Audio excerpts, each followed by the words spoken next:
I want to start the night off positive and cool, but you know what? There's a gentleman that we had the honor to interview, and he passed away. And right over here, I want to pay respects to Billy Hinsche. Over here, he part of Dino and Desi and Billy, also a member of the Beach Boys family as well. And we actually had a chance to interview him exactly a year ago, which is pretty wild.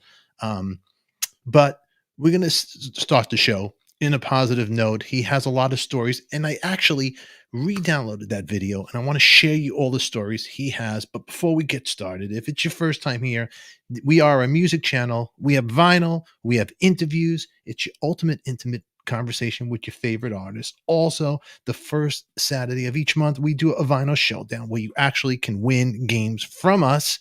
And also, please, if you want to hear the unedited version, for some reason, if it gets edited here, follow us on Apple Podcasts, Spotify, iHeartRadio, all that great stuff. Alrighty. I'm so happy I get to share them with you. And I appreciate the support and love over here. Let's check out another. You got over here, Lady Love. Oh, lady love. Oh, lady love. Love. Your love is somewhere. Beautiful song. I'll cry like I'll never. Pretty beautiful, beautiful songs. Now, Billy would do a show on YouTube every Saturday night at 7 p.m. and he would play in his living room and he would tell stories, but it wasn't just a concert. It was like a TV show. So we had the opportunity to talk to him about all this good stuff. Now, when he came on the show, I was first starting out, and I got to thank Bruce Kulick because he's the one who introduced me to him as well. And we got to do the interview with Corey for our other channel, Coffee Talk. But we are uploading all those songs, all those interviews here. Anybody has anything to do with music history, they will be here. And before we go into that little world of that interview, the funny interview, Billy did have a great sense of humor because Corey starts the interview in full Corey mode. But hit the thumbs up, tell me you like what I'm doing. And now you could find these guys on Spotify if you want to get familiar with their music. Dino, Desi, and Billy, check them out. There's a great playlist, but the number one song on Spotify is the hit song, it's I'm a Fool. So if you like to go back in time, head on to the 60s and tell them ADIKA sent you. All right, everybody.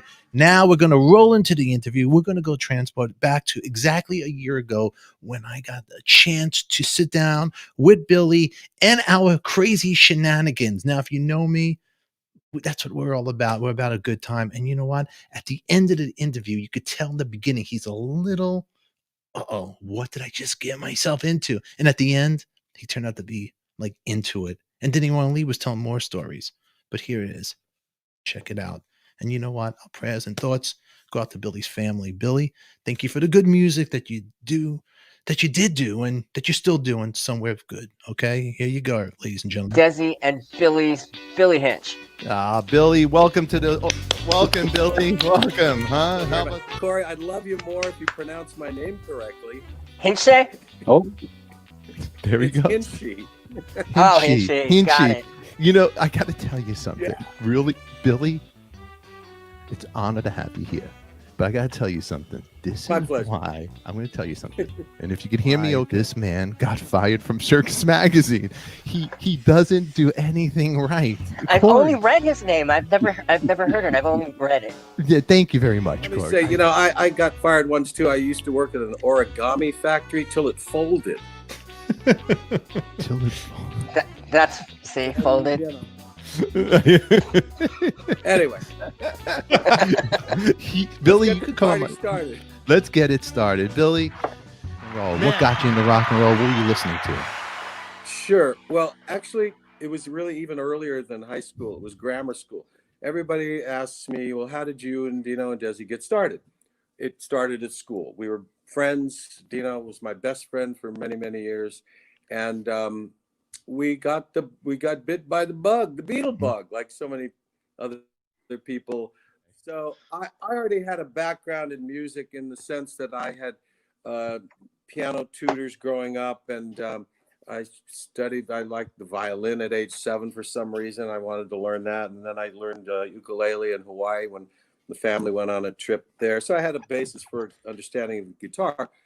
So I showed Dino some chords. We wanted to get into this whole music scene, and it's a long story. I'll make it real short. We asked Desi if he wanted to form a trio, because it was just Dino and me doing, simple like Chad and Jeremy songs, Beatle Invasion songs.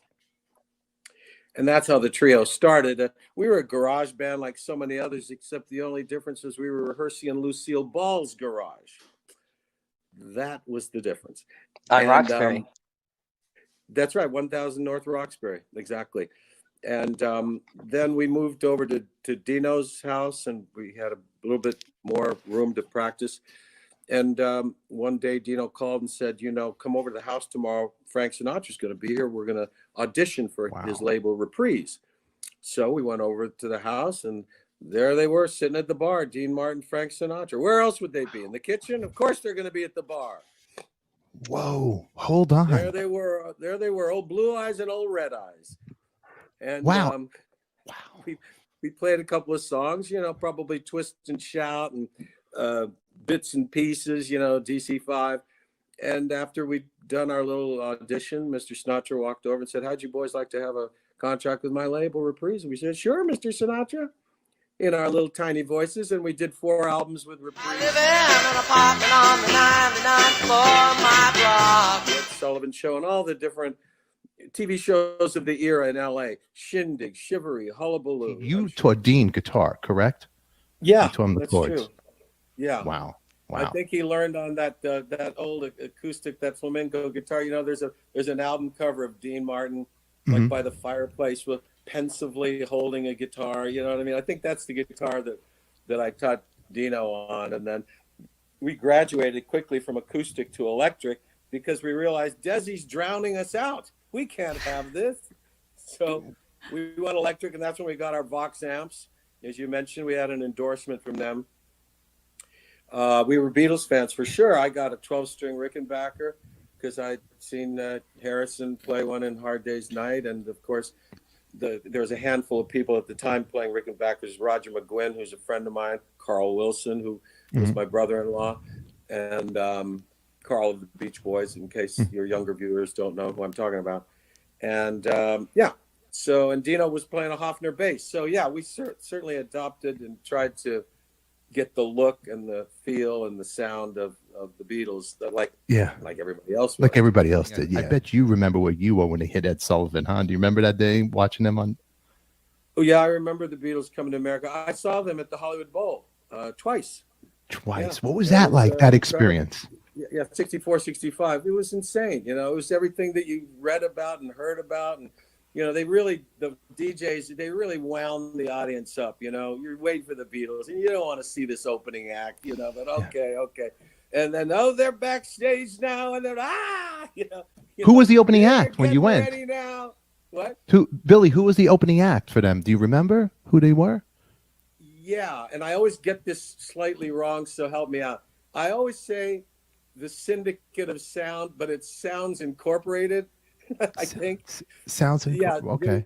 They're a real high energy band. I mean, I guess they were a good opener in that they were literally a good warm-up act, They really got the crowd, but nobody wanted to hear them. Nobody wanted to see them, No. And then the Beatles come out, and they just looked great and, just fantastic. And they sounded great. I mean, seriously, that was a great band. The sound system was good. Was it good at the Hollywood Bowl? Hollywood Bowl. Yeah, it sounded good back then. It wasn't Shea Stadium.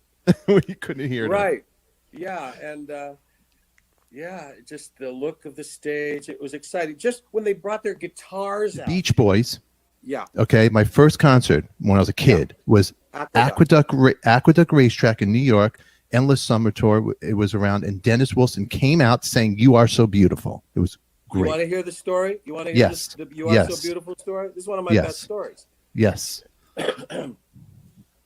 Rainbow Bar and Grill was a place on Sunset Strip, right next to the Roxy, down the street from the Whiskey, and everybody would hang out there.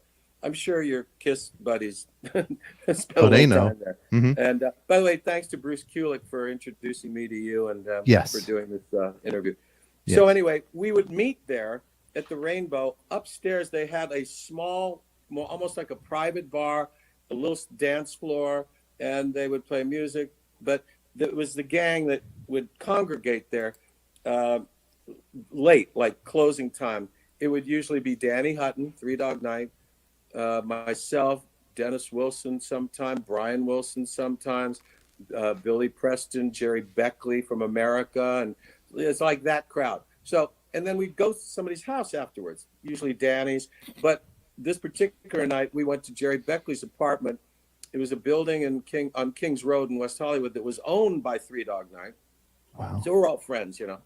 So we go to Jerry's house, and the group is me, Dennis Wilson, Billy Preston, Jerry Beckley, and Danny Hutton. That was the five of us. And we were sitting around and yakking and talking into the wee hours. And Billy Preston's over at the piano working on a new tune. This song that I had never heard, nobody had ever heard. Beautiful song. And Dennis gravitated over there, and they started singing. And Dennis was singing his heart out. And, fade out, fade in. We hear this song on the radio a couple months later, and it's a smash. And Dennis, it turns to me, I helped write that. Really? Well, yeah, I was there. I saw him working with Billy on something. Okay, whatever. Well, the song was You Are So Beautiful. And for years, at the end of the Beach Boys show, Dennis would walk out onto the stage alone under a single spotlight. I'd be noodling at the piano, and we would do You Are So Beautiful. Wow. And we did it for years. So that's the show and the story behind that song and what you saw that night. I got to tell you something. You mentioned Dennis Wilson. His solo records, it's incredible. His voice, his heart and soul. It's just a heart and soul when you hear him, even when he's doing his moaning on the piano. I love it. And one of my favorite singers. I really, it's just a lot of soul he had in his voice. Yeah, he did. He really did. Even though he was the tough guy image and the surfer and he really was all those things, the outdoorsman and, all of that. He was a real lover and a tender man with a tender heart, so yeah, and I miss him big time. And then I went to Loyola High School, which was a Jesuit taught all boys college preparatory high school. And Desi went there for a while. Dino went to Desi went to Beverly High primarily. He shifted from Loyola to Beverly. Then he went on set. He was taught on set of his mother's show, the Here's Lucy show, with his sister. Remember, they were cast as the daughter and son of Lucy, whatever her last name was. At that time, her character's name. And so we did our run, with Reprise. We toured. As I said, we opened for the Beach Boys, and we opened for Sam the Sham and the Pharaohs. We went on tour with Paul Revere and the Raiders, which was a blast because those guys were really fun. And, as I mentioned earlier, a lot of these folks are still friends to this day. In fact, I'm doing a pilot called Where the Action Was. Mark Lindsay is the host, and it, reminiscing about the good old days. For instance, Steve Lukather, Roger McGuinn, Bruce Johnston, myself, Dean Torrance. We're all in this pilot. Hopefully you'll see. Hopefully it'll get picked up. Yeah, Dean Torrance from Jen and Dean for everybody out there. Wonderful. Yeah. And so my sister met and married Carl Wilson. So I was family to the Beach Boys. You see what I mean? And then I just melded into the group. I would hang out and I would go on tour just for the fun of it and maybe go out and play tambourine or something, And then they eventually asked me to do some piano. Hey, Billy, will you play piano on these songs? Will you play guitar on a couple of songs? And so I did. And eventually I just melded into the group. I've got to preface that story by telling a few other little anecdotal stories that Kiki D was opening for the Beach Boys. Kiki D, I got the music in me, fame, and she was great. And she was part of the Rocket Records family, which was Elton's label. The Beach Boys had opened for Elton at Wembley Stadium, and it was a bit of a disaster for him because, frankly, we upstaged him. The show was the Eagles, Shaka Khan, Joe Walsh, who wasn't in the Eagles yet, the Beach Boys, who really we blew the lock off for that show. We just killed it. And when Elton came out, he was playing this very somber album. I think it was. It opened with like "Funeral for a Friend," and it was not good. And people were leaving, and it was like, for him, it was traumatic. And anyway, and then later on, so we had our, and Elton loved the Beach Boys. We knew that, everybody's big fans of everybody. And then I subsequently sang on "Don't Let the Sun Go Down on Me." I don't know whether you know that, but I did. Wow. Yeah, it was Bruce Johnston made the call, invited me. Carl Wilson of the Beach Boys, Tony Tennille of Captain and Tennille, who used to play piano in the Beach Boys. So we're all, family here. But Dean Martin's youngest son, Ricky, that's spelled R-I-C-C-I, like Ricci, the Italian spelling. Anyway, it was his 21st birthday, and his mother, Jeannie, who, by the way, she made the call to Mr. Sinatra saying, you got to come over and hear the kids play. They're really good. And so I got to thank Jeannie Martin, rest her soul, for making that call. Anyway, she wanted to have a big, big party for Ricky. So, like I said, greatest party ever. Here's the guest list, among others: Henry Mancini, Elizabeth Taylor, David, Brian Wilson showed up. Now, I'm standing near the front door. I just happened to be standing. I came down the staircase. I was upstairs for some reason. And the door opens. Nobody else. Door opens. In walks John Lennon, May Pang, Elton John, Kiki D. And I'm like, what is going on here? I did not know they were going to show up. I didn't know. I didn't know the guest list. And so I'm just standing there, and they're like standing there looking in the foyer, or the foyer, as some people like to say. And Dino, my friend, comes out to greet them, and he's like, hello, nice to meet you. And John's like, happy birthday. And Dino's like, no, it's my brother. It's my brother's birthday. And, they all looked great, they're just fantastic. And what I'm seeing here and hearing his voice and everything.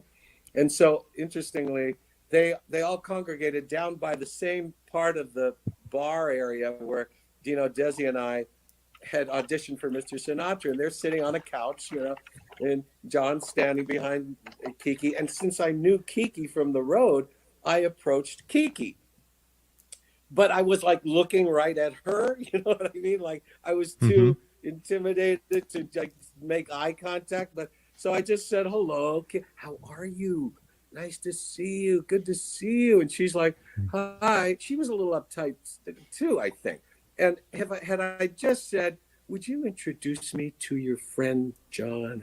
Would you introduce me to, and I just couldn't get up the courage, but I was this close, man. Wow. But it was just a trip, just being in the presence of greatness like that. So that's the story in a nutshell. What a great story, man. Truly. You're a rock and roll icon right here. Thank you for sharing these stories. But I want a little more before we get out of here. I said, and then even Dean Paul Martin Jr., he was your best friend who a lot of people, I don't know if you guys know, you probably a lot of young ones out there, but wasn't he married to Olivia Hussey? The beautiful Olivia Hussey was one of his wives from Romeo and Juliet, or what he married? Is that true or not? Yes, but wait, there's more. There's more. He was married to Dorothy Hamill. Hello, the skater. Wow. Just won a gold medal. But other than that, God, when he was your best friend. Unfortunately, when he passed away, it was in a plane crash. But that took a toll on Dean Martin. It did, huh? It broke his heart. Just never got over that one. Yeah, never. Wasn't just any plane crash. Dino was in the Air National Guard, so he served his country and died a hero. He died a hero. Flying a training mission in bad weather.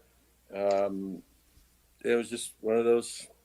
It was literally a perfect storm of weather and circumstance. He wasn't flying his regular plane. It was, a bunch of circumstances leading up to him unable to get his bearings and crashed into that mountain up there near Palm Springs. Ironically, Frank Sinatra's mother crash into the same mountain range in a Really? private Learjet. Yes. How's that for irony and insanity? That's crazy. Isn't that crazy? That is, Yeah. and she was afraid to fly, right? That is correct. She was afraid of flights. I read that flying. Well, Dean was. That's a further irony that Dean Martin did not like to fly. He would senior fact, didn't like to fly, right, Billy? Senior, yeah. Yeah. They'd have to hire a large plane to get him to go to Vegas, for instance. I mean, I doubt if he'd even get in a Learjet. They needed a big G2 or something. In fact, he and Cary Grant were both spokespersons for Fabergé, the cologne and the other, the men's products and this and that. And they shared, I think, a G3, G4, big, beautiful plane. And that's the irony that Dino died in a plane crash. I mean, just strange. It is crazy. I want to best friends and all that. What type of guy was he like? Kind of opposite than me. Like if you want to get hippy dippy doodle here, I'm a Cancer. I'm a moonchild, and born in June. And Dino was a Scorpio. November 17. He just would have celebrated a birthday, and so quite. I'm kind of the laid back, quiet, mellow, and he's the outgoing and in your face and big personality. You know what I mean? That type. We complemented one another. Yeah. But he was. He lived a life, boy. He did it all. He wanted to. He had a Ferrari before he had a driver's license. Loved to go fast. Got into sports cars, Lamborghinis, and he wanted to go faster. He learned how to fly a helicopter, learned how to fly a plane, learned how to fly a jet. He wanted to do sports, so he became a top pro tennis player. You should have seen his right arm. He was a seated tennis player. I said, well, what do you feed that arm? And he said, I feed it blondes. Just kidding. And then he even played semi-professional football here in Las Vegas. There was the Las Vegas casinos, I remember, until he said he got double teamed. A couple guys on the opposing team decided, let's get this Martin kid. And they knocked him unconscious. And he said, what am I doing? And he got out of football. Then, what am I forgetting? Acting. He was in a movie with Ali McGraw called Players. It was about a tennis-themed movie. And, really? Along the way, he marries the most beautiful girl, Olivia Hussey, who's a friend still to this day. And then Dorothy Hamill, America's Sweetheart. So, wow. Man, he lived a big life. His last project was Misfits of Science, which was with Courtney Cox. It was sort of the precursor to all these superhero type movies. Like there was he played the Nebush. He played the scientist in the laboratory, and these other people in the cast, they had superpowers. One guy could freeze a room, and some guy could blow, set fire to something. That concept. Yeah. So he was working right up to the day he died, and he was just a big personality, a great guy. Love him so much and miss him a lot. I remember sitting in the row here, and I look to my right, and there's Sammy Davis Jr. down at the end of the row, and the Sinatra girls are over here, Nancy and Tina, and they're inconsolable, and Mr. and Mrs. Sinatra walk in, and they do a quick hello. No words were exchanged. They just, Dean and Frank just kind of looked at each other. This is outside at Westwood Veterans Memorial Park because he was buried in military honors, and I look to my left, and there's across the aisle, and Tom Cruise is there. Wow. And I said to myself, what is Tom Cruise doing here? He looked sad, and he was wearing jeans and cowboy boots. I think he might have had a pilot jacket on. And Jerry Lewis was in the back. That's true. He came in real under the radar, and Dean got wind of it, and they reconnected after that. But years later, I found out that Dino was consulted for Top Gun. Tom was sent to Dino to get tips on how to be a real jet pilot for Wow. Top Gun. Cool. So that's why Tom was at that service, because it was right during the time they were doing Top Gun. So how about that? Wow. Wow. Man. That's something. Yeah. That is some story. Yeah. We need a Yeah. part 2 with you, Billy. You gonna come back? Yay. I need a part 2 with you. Sure. I Please. mean, we're just Yeah? getting warmed up, right? We're just getting warmed. I know. All right. Man, So what- just make what- sure Miranda's here. I'm not so sure about Corey. But No. definitely Miranda. I kid all species, Corey. Don't take No. this personally. No, no. Corey's not, okay. Billy, go here. You have a YouTube channel. I want my people to know your YouTube channel. What is your YouTube channel called, first of all? Where they can. Billy Well, yeah. Hinsche official. Did you get that, Corey? That's Billy Hinsche official. And I want you to go. I want you to also go to my live feed, my live stream rather, on Saturday nights. I've done 35 shows every Saturday night at 7 p.m. They last about an hour. I tell these kinds of stories, and then I weave songs into the show. It's not a Oh, that's great. concert. It's a TV show, really. Mister, you deal with that. Very You nice. feel me, my brother? You feel that breeze? Go tell you another story. When Go Carl ahead. Wilson did a solo tour in 80, 81, 82, we went across the country. I mean, old school, gear and luggage in the back of a van. And I'm serious. This is early 80s. The band drove around. Carl flew, of course. It was the first time he didn't fly first class to make it more economical and more, make sense. Anyway, and we're at the bottom line, which is no longer there in New York City, in Manhattan. Maybe you're familiar with it.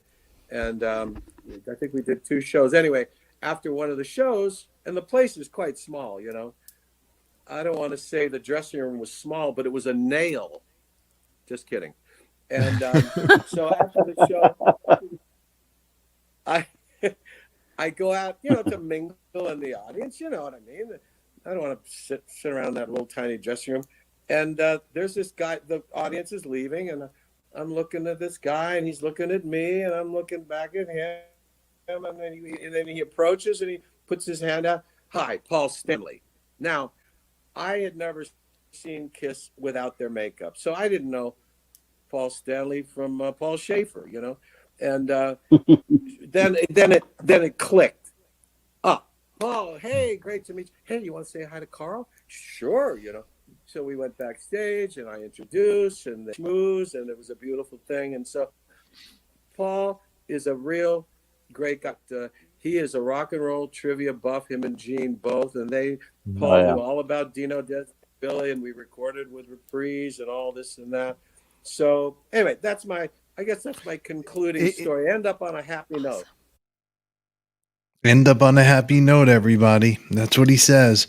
Well, you know what? I want to thank you guys for watching and sharing this time. And I want to thank Billy for giving me the chance to interview and document his legacy on our channel. It was an honor. Our thoughts and prayers go out to his family. Here's some music that Billy released an album in 2002, and it was called Bay of Plenty. And you can find it on Spotify, but here's his versions of some of the old songs that he did as well. And there's some new ones on here. Check it out. Oh, lady love. Beautiful. Your love is somewhere, and I know one day I'll find you there. But until then, don't know when. I'll cry like I'll never ever see a happy day again. That's good music, huh? I mean, it doesn't get better than that. The melody lines are beautiful. How about this one? One more. All things will pass.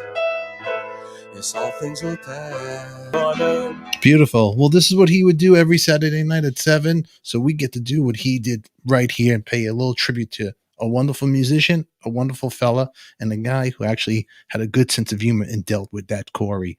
I want to thank for all the love. Share this out to somebody you think is going to enjoy this channel. And for you vinyl people, yes, this was the record I was going to show tonight, but we'll have to wait till the next Saturday night. Well then, everybody, it's only rock and roll.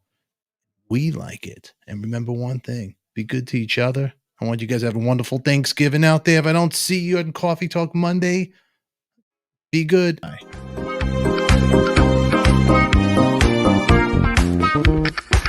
Talking wax, alright.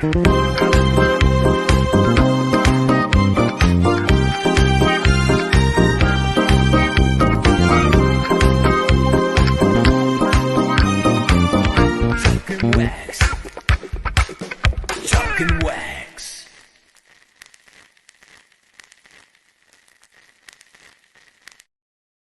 Much love to all you people out there, and great to see you guys out there. Thank you all for being here, and thank everybody for writing in the comments. I love it. I love seeing your feedback. Without you guys, there's no show. So please, please, please, let's keep the memory of rock and roll alive right here with you, sharing it out, me bringing the stories, sharing the music and the interviews. This is the ultimate intimate conversation with your favorite artist. But you know what makes it all favorite? Having you watching with me. Thank you very much. Have a wonderful Thanksgiving and be safe. All right, everybody. Mwah. Love you. Bye.